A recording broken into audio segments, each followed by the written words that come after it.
Nasa opisina na raw ni Executive Secretary Salvador Medialdea ang resignation letter ni dating Pangulong Fidel Ramos bilang Special Envoy to China. Wala pang pahayag ang palasyo sa ngayon kung tinanggap na ng Pangulo ang pagbibitiw ni FBR.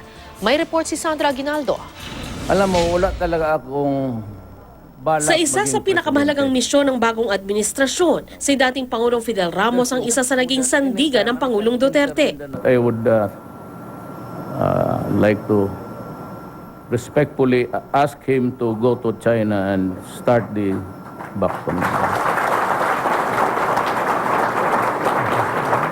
August 8, bumiyahe na si Ramos patungong Hong Kong para makamiting ang ilang opisyal ng China.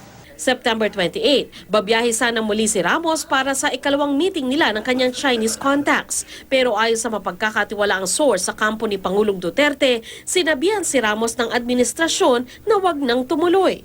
Direkta na kasing nakikipag-usap noon sa Pangulo ang ambassador ng China sa Pilipinas at unti-unti nang naikakasa ang state visit ng Pangulo sa China.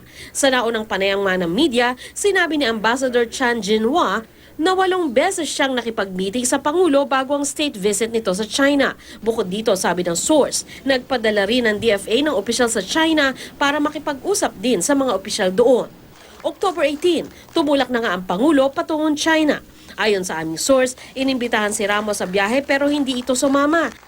Kaya na raw kasi ng mga opisyal ng gobyerno ang trabaho. At sa eksklusibong panayam ng GMA News kahapon, inanunsyo na ni Ramos ang kanyang pagbibitiw. The moment the president came back from China, from a successful state visit, I resigned as the special envoy to China because the officials have taken over.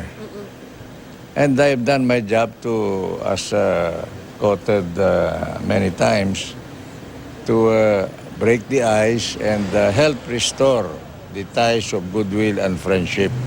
Ayon sa aming source, nasa Office of the Executive Secretary na ang resignation letter ni Ramos. Matatandaang nagsulat din ng ilang column si Ramos na bumabatiko sa Administrasyong Duterte, tulad halimbawa ng pagkontra sa independent foreign policy ng Pangulo, madalas na pagbumura sa ibang bansa at international organizations, at bantang pagputol sa ugnayan sa Amerika.